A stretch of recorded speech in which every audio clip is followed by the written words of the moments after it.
It's really good to be, another voice heard from, good to be here, good to be up front. Usually, as you know, we're back behind. And it's a few years since I was acting as your minister, but here I am again. I keep showing up sort of like a bad penny or something.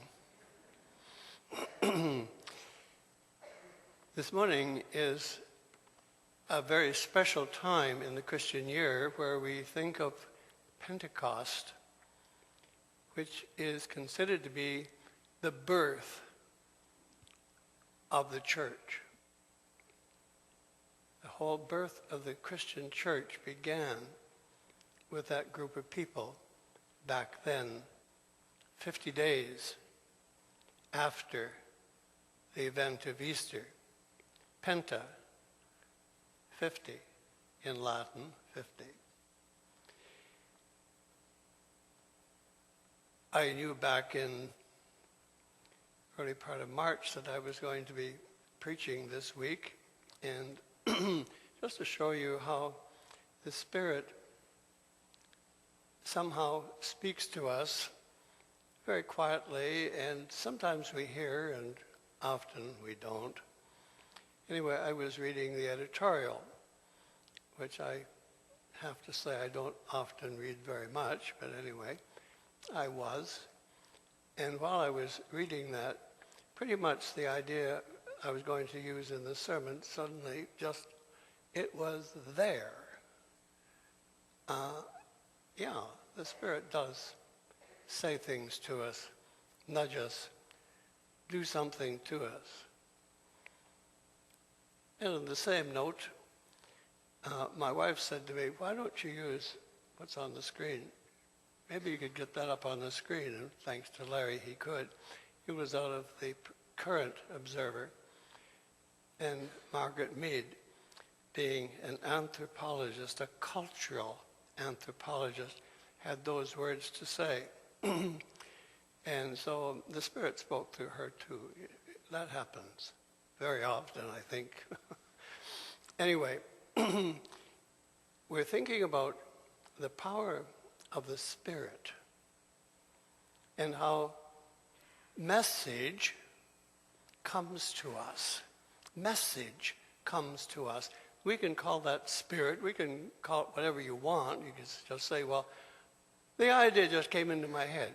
Sure, it did. Sometimes in faith, we know where it came from. It's important for us to spend a bit of time thinking about where do our ideas actually come from, and how involved is God in what it is that we think and end up doing. While I was reading that editorial and ideas were coming to me, the idea of Marcus Barth came straight into my head. Strange. I haven't thought of him in years, and he lectured to us at Emmanuel College back in the early 60s. He was a professor at the university in Chicago.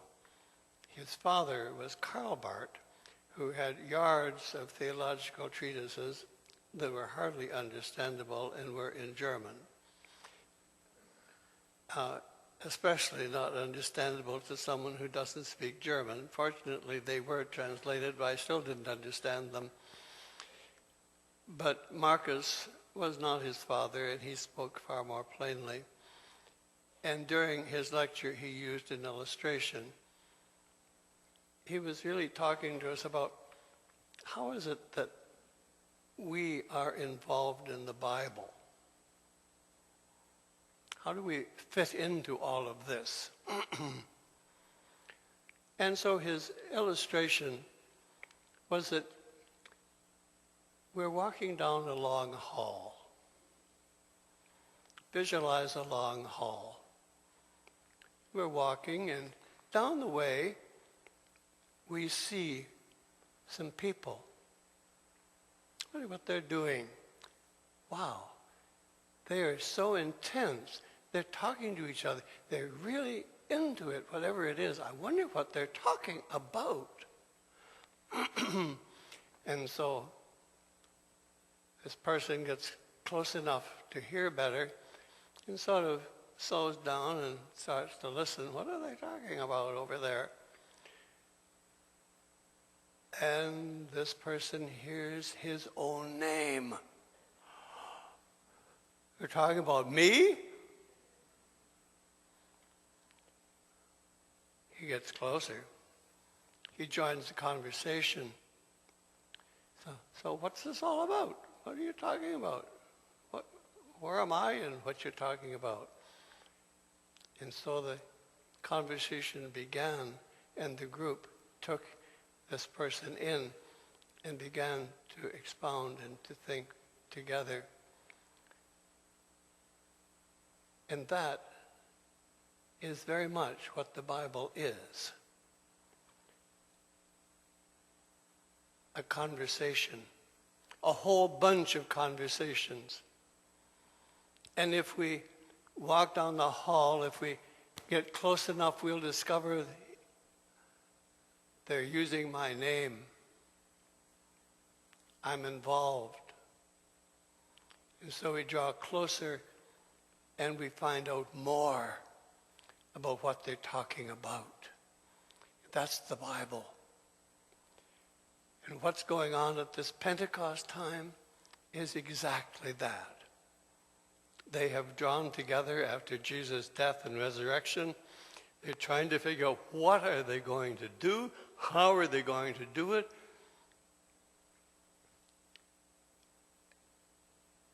And the conversation carries on. Their conversation leads to others' conversations, and so on, and so on, and so on.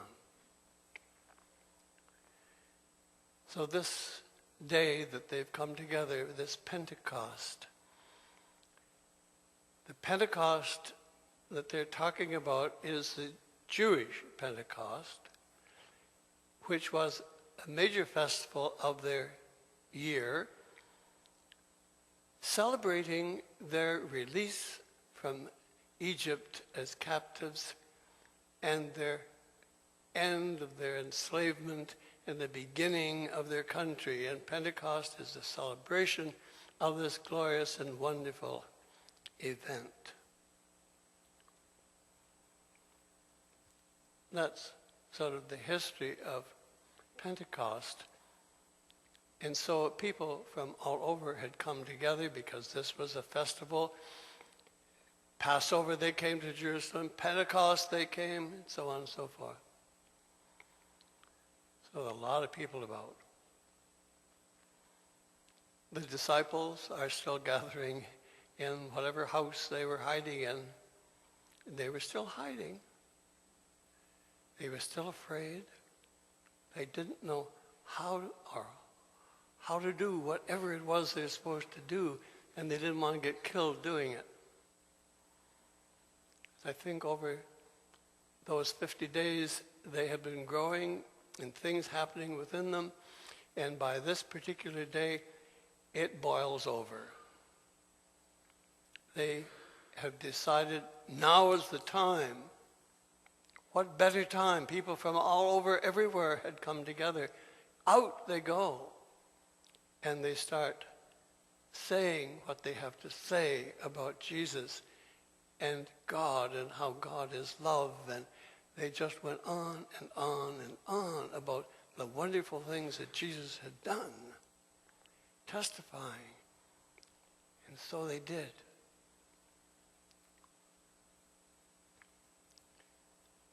This Pentecost event, when we read the story, we say, yeah, right. Doesn't make a great deal of sense to those of us living right now. Doesn't make a great deal of sense at all. But we forget that in those days, people got to hear They didn't read. They got to hear stories, and they had to be embellished and made into pictures. The Hebrews always talked in pictures, picture language, and they put together words to create a picture. What are they wanting to say?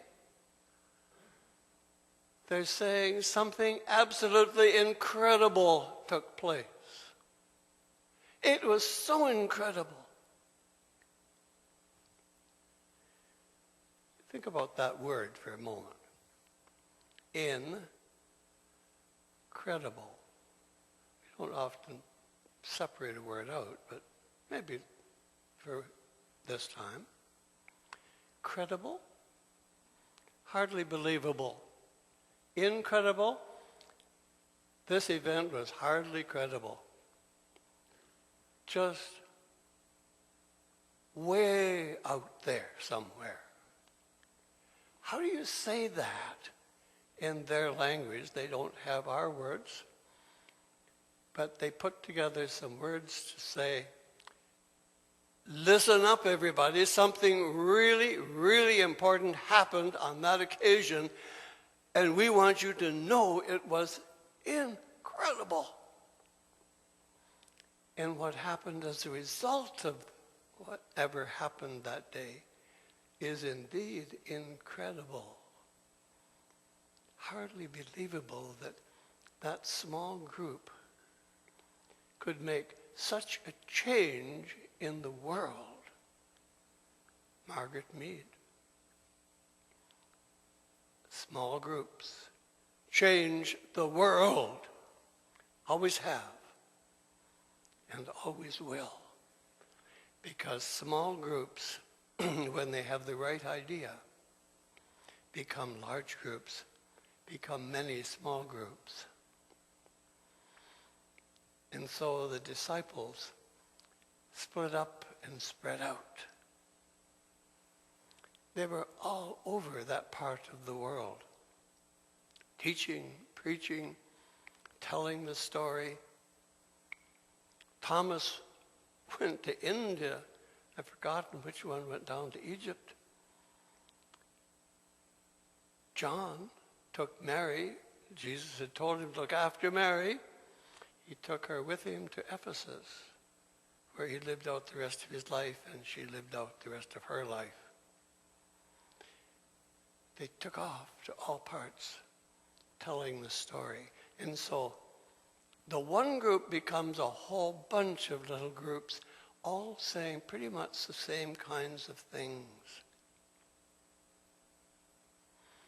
They were a spirited group, led by the Spirit, encouraged, empowered. They were made strong and capable by each other as they helped each other and supported each other. You know perfectly well that a group is so much stronger than the individual members of the group. The group itself is something more. It's always more. That was the birth of the Christian church.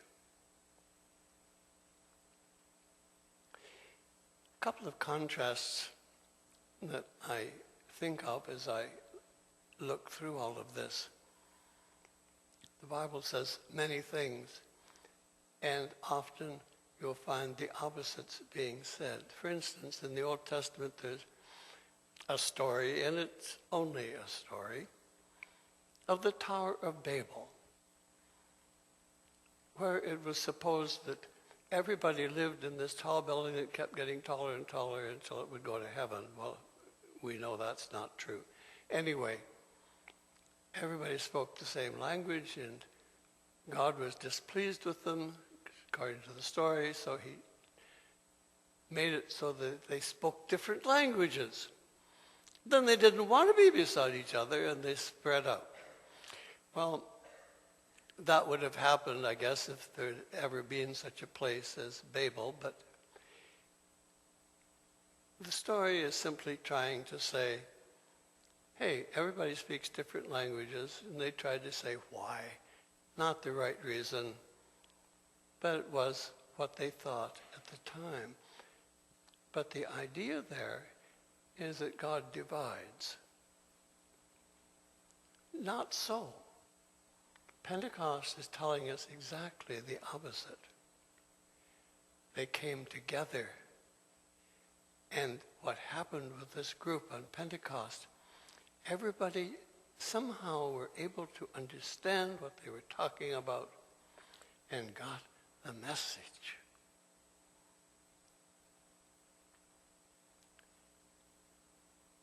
Babel, Pentecost, whole new idea. God does not divide. God brings together. Last week, I was here and I heard what it said. I even remembered it. We were told, Jesus said, as a part of his message, that all may be one. Remember? That all may be one. Now, some of you know, if you look on the crest of the United Church of Canada, in Latin, it says that all may be one. Maybe you didn't know that's what it said because it's in Latin. Anyway, that's what it says, that all may be one. Jesus said, you should all be one. That is, be at one with each other. You don't have to have exactly the same thoughts and so on. No, no, no.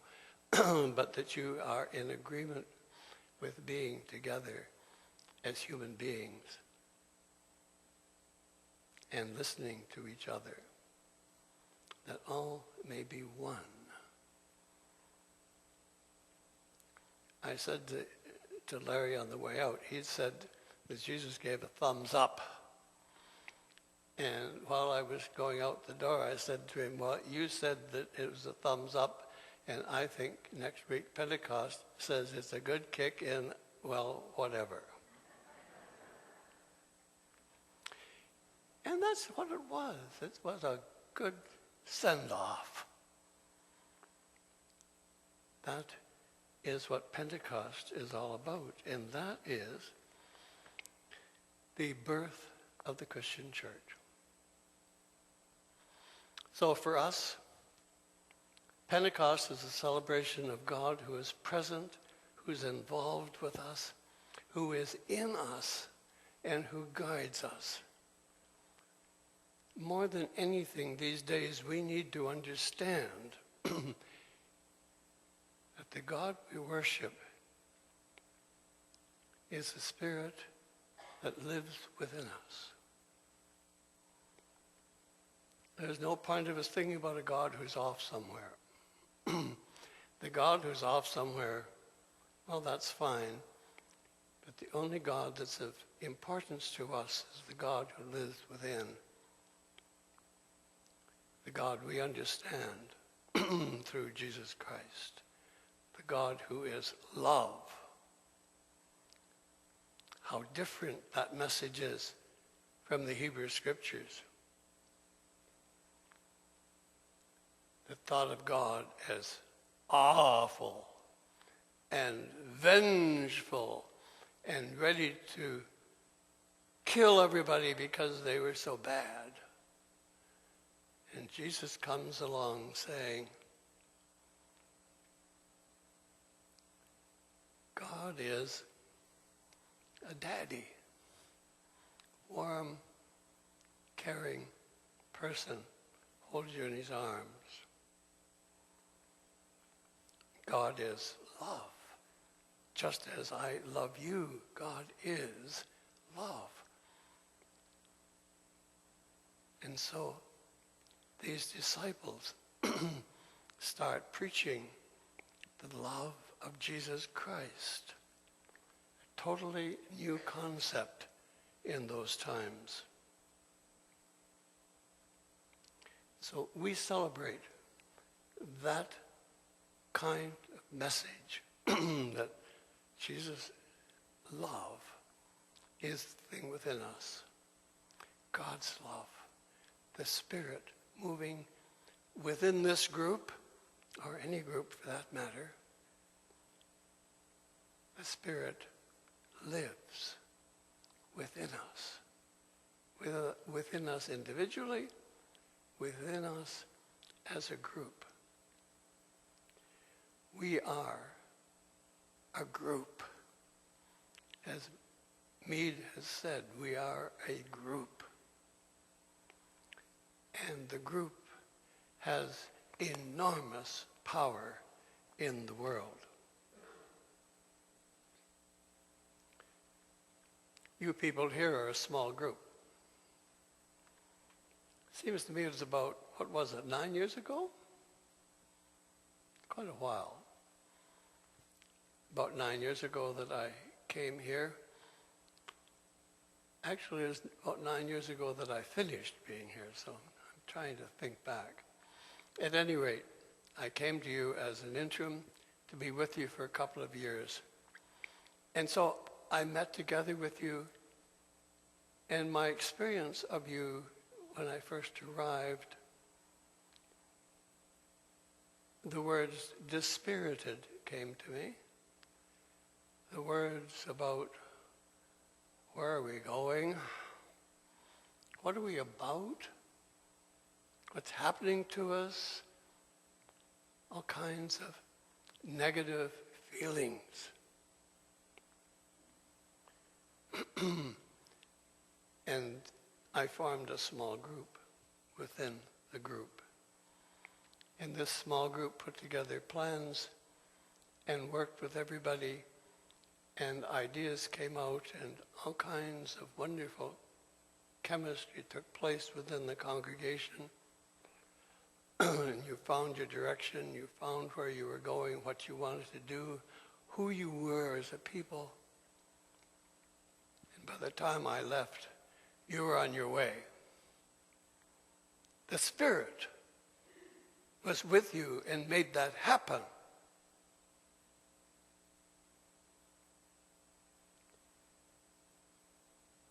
Just one thing more. Sometimes we think, oh, we've made it. We've got it made. And you know what? We don't. We never have it made. We are on the road. We are on the road to somewhere. The thing that I mind most about churches is that they fixate on one spot where they are and think,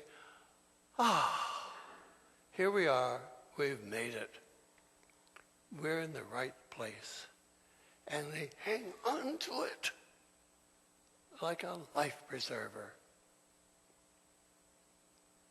instead of letting go of it and swimming on with the stream.